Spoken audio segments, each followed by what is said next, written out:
Welcome to Twin Whistles. I'm your host, Joe Chap, and today we'll be talking about the Detroit Red Wings and the trades that are surrounding the Detroit Red Wings per the media.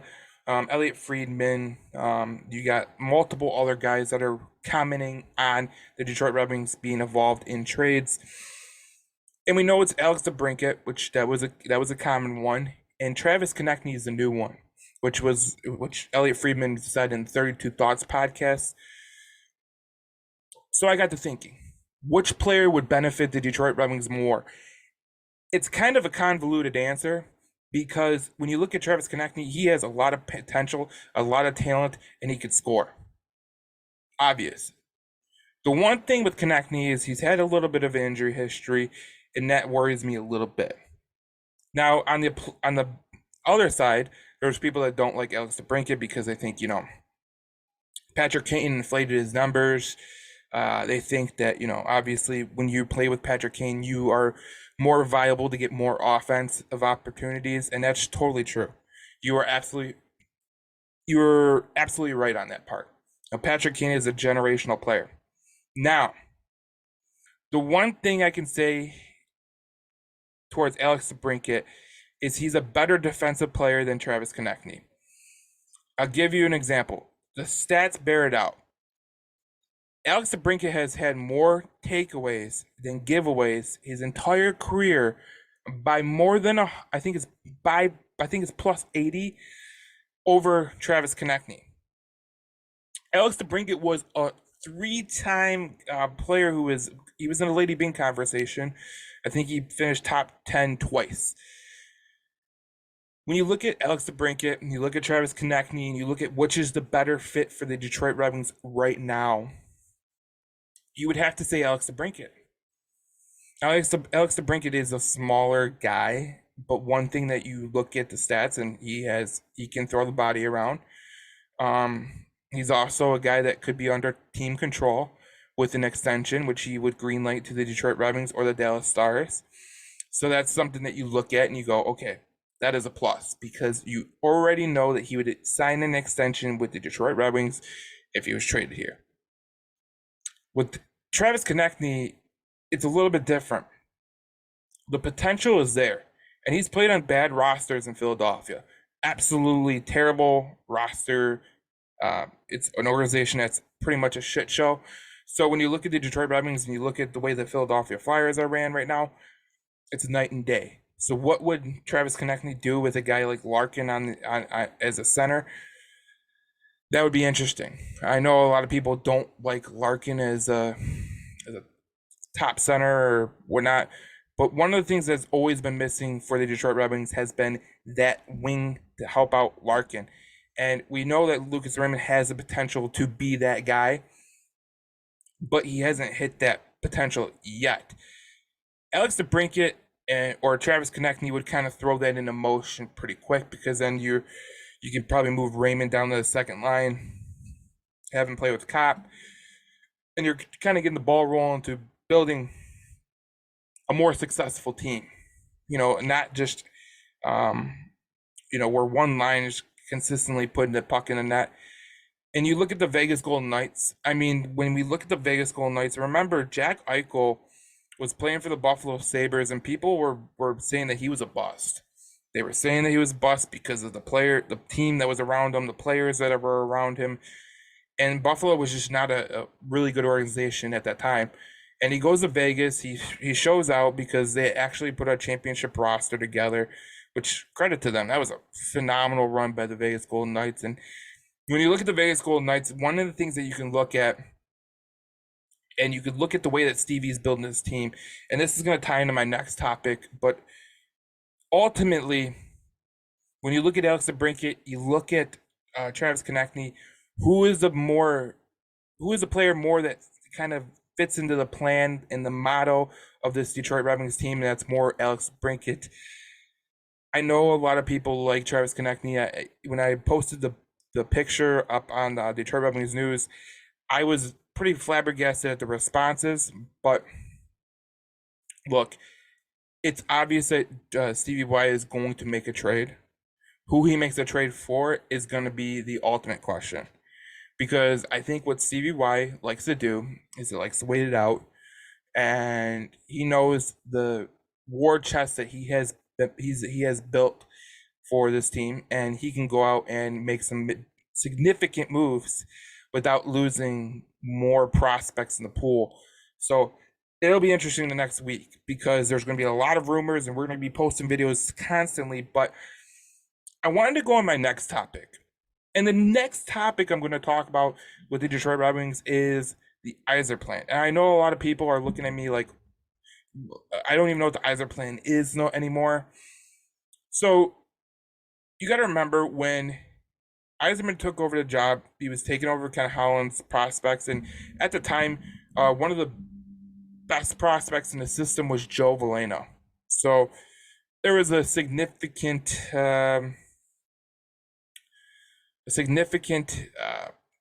upheaval to this prospect pool. Obviously, when you have Joe Veleno as your top prospect, all credit to Joe Veleno. He's turning into a decent player. You're in a bad situation.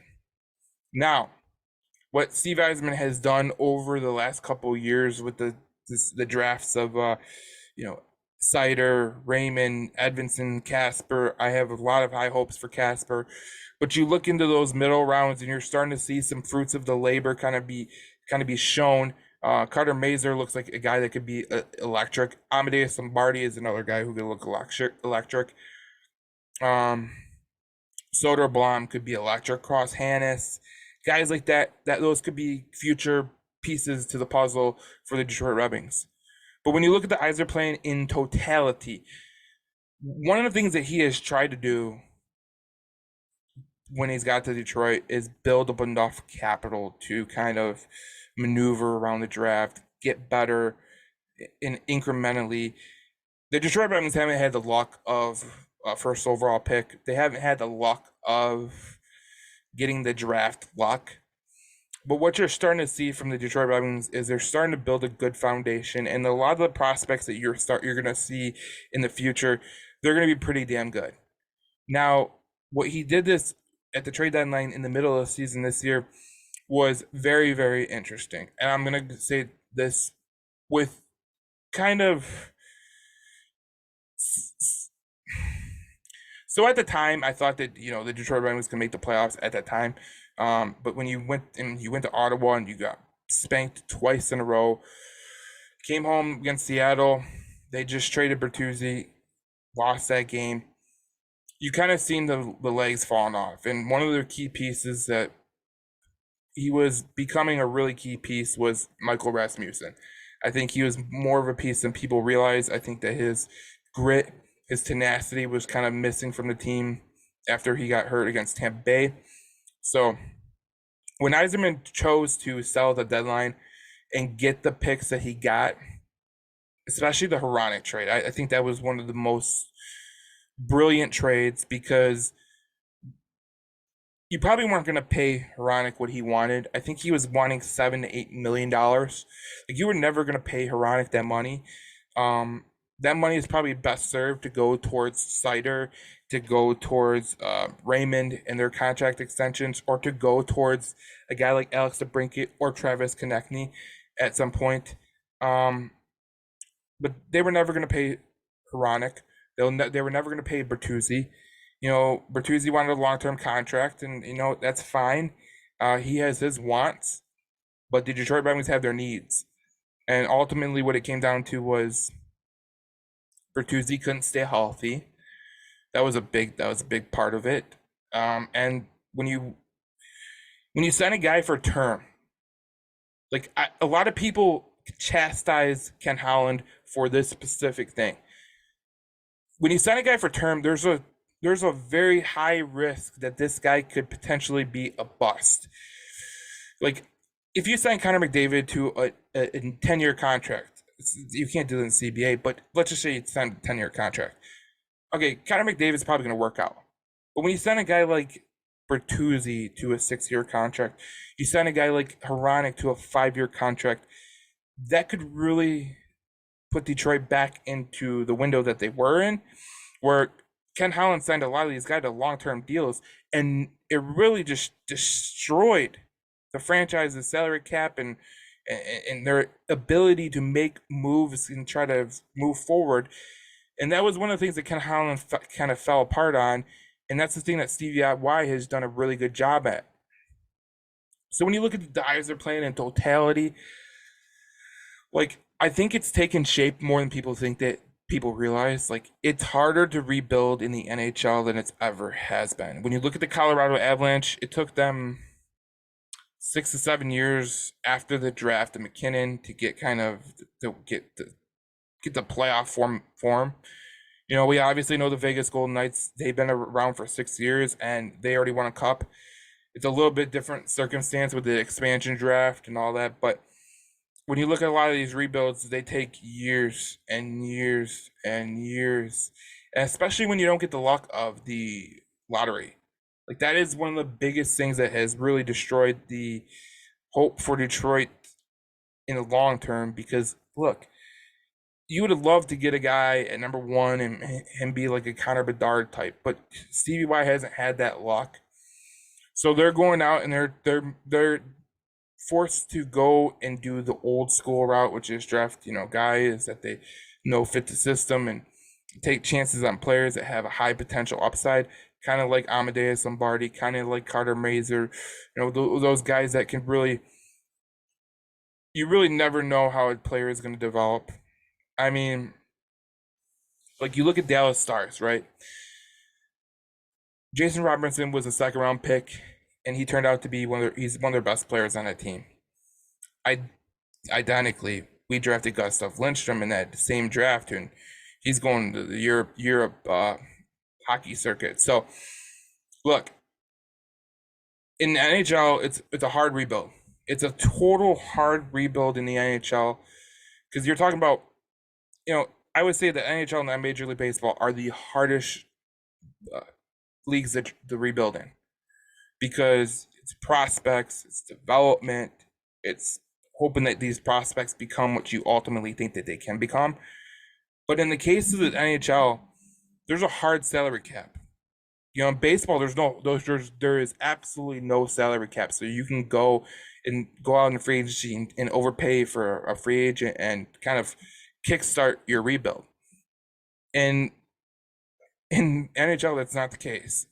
A lot of times, when you go overpay in free agency for a free agent, it usually costs you in the end because the salary structure is different. You're paying a long-term contract, and it's just not a good window to be in. If you're a contending team, obviously it's a total good position to be in, to give a guy a long-term contract, and hopefully it pays off with Stanley Cups. But look, I think the Yzerplan is coming to fruition. I'm not really worried about it. I think the thing I hear about the most is like in the media, like especially sports talk radio in Detroit. The one thing I hear a lot is like Stevie Y has to make this move because if he doesn't, it's not going to kickstart the rebuild, or it's not going to push into the next level. And I totally disagree with that from this standpoint. Stevie doesn't have to make a move. Ultimately, it's because this team is going to become a Stanley Cup contender because of the team that he has built with the prospects he has drafted and the way that they developed this team. So trading for players is minuscule, and it's very hard to trade for players because I know a lot of people were like Kyle Connor. Well, the Jets aren't going to give Kyle Connor because he's under term and he's under contract for a while, and they don't want to rebuild. They want to kind of retool on the fly. So look, Stevie Y has done an excellent job at building this roster back up from where it was. And I truly believe this. The best hockey is ahead for the Detroit Red Wings, and I think I'm positive it will start this year with the Detroit Red Wings because I do think that he's going to make a big move by the draft. And I do think he's going to go out in free agency and make a couple moves to help his team. And I think that the plan that he has it's come to fruition. You know, it hasn't been the most parallel line, kind of zigzagging a little bit, but when you look at the Detroit Red Wings, they're on the right track towards becoming a better hockey team for the present and in the future. And honestly, Yzerman has done a pretty damn good job of rebuilding this team from where it was at. What do you think about the Yzerplan below? And who do you want the Red Wings to trade for? Travis Konechny or Alex Brinkett? Let me know in the comments below. I love making Red Wings videos because the Red Wings are they're a fun team.